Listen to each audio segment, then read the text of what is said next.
Agora eu vou conversar com o dirigente do Grupo Espírita da Fraternidade de Araçatuba, Robson Cunha. Ele vai falar sobre o médium Chico Xavier e o relacionamento dele com a mídia. Bom dia, Robson, tudo bem? Bom dia, Alessandra, tudo bem? E os ouvintes do programa Cidade Aberta. Robson, o Chico Xavier se tornou o médium mais conhecido no país. Você acredita que a mídia teve a sua parcela de colaboração no que diz respeito à popularização dele? Sim, inclusive mais recentemente. Entretanto, a maior contribuição é da própria criatura, do próprio médium, que teve sempre um caráter ilibado e que construiu isso. A mídia, naturalmente, com a influência que ela tem, quando ela deseja fazer um trabalho positivo, ela alavancou para a população do país a possibilidade de conhecer o Chico Xavier, né?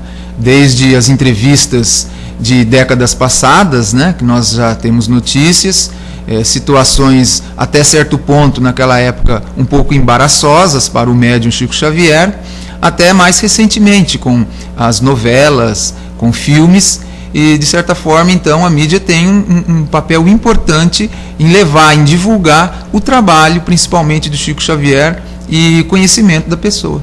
E como é que era o relacionamento dele com a mídia?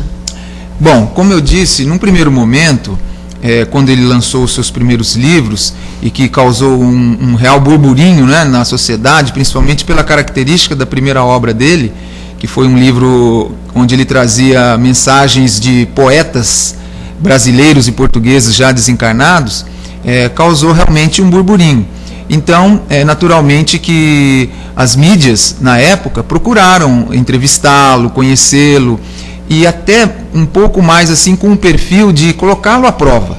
Essa era a realidade, não é? Porque, na verdade, ele era pouco conhecido no cenário nacional, então o perfil dessas entrevistas era: será que ele é realmente o que está acontecendo, o que se diz? Será que essas obras são verdadeiras, né? Então ele enfrentou verdadeiros inquéritos pela mídia e até sendo desafiado em algumas situações, como foi na revista O Cruzeiro, não é? E ele foi se saindo muito bem, não é? Como ele mesmo dizia, o tempo e a paciência haveriam de pôr as coisas no lugar.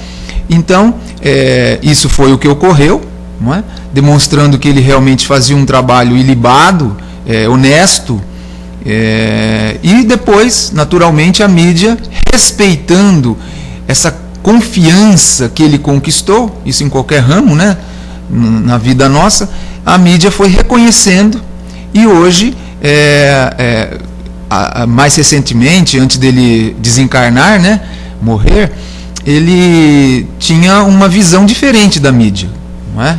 Um outro exemplo, Robson, foi aquele programa Pinga Fogo da TV Tupi, em que ele foi inquirido por vários profissionais da mídia e a partir daí ele ganhou realmente repercussão nacional, né? Eu gostaria que você comentasse isso também. Veja bem, a última entrevista dele na mídia havia sido no ano de 1944. E ele voltou a falar, depois foi uma experiência ruim. Foi uma experiência ruim, não é? Como eu disse há pouco aqui com os repórteres da revista O Cruzeiro.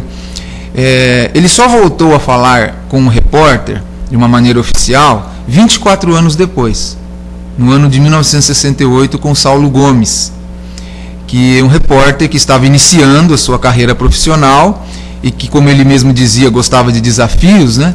Ele foi procurar o Chico Xavier, que a princípio, naturalmente, também teve uma dificuldade de aceitá-lo. Eles começaram a conversar e ele fez uma entrevista em Uberaba. Chico Xavier já naquela oportunidade residia em Uberaba e fez uma primeira entrevista ao vivo com o Chico Xavier e, na sequência, convidou-o para fazer um pinga-fogo no ano de 1971, no mês de julho. E foi tamanho sucesso que em dezembro de 71 foi realizado um segundo pinga-fogo. Pois é, e na ocasião ele foi questionado por várias pessoas, né? Não só várias pessoas, mas assuntos diferentes, né? Temas dos mais diversos, desde a reencarnação, existência de seres extraterrestres, não é? A morte de celebridades. Ele chegou a psicografar também no ar, sim, né? Sim, no final foi solicitado para que ele realizasse uma psicografia, tanto num programa quanto no outro, no qual ele realizou, e trouxe uma mensagem para os presentes.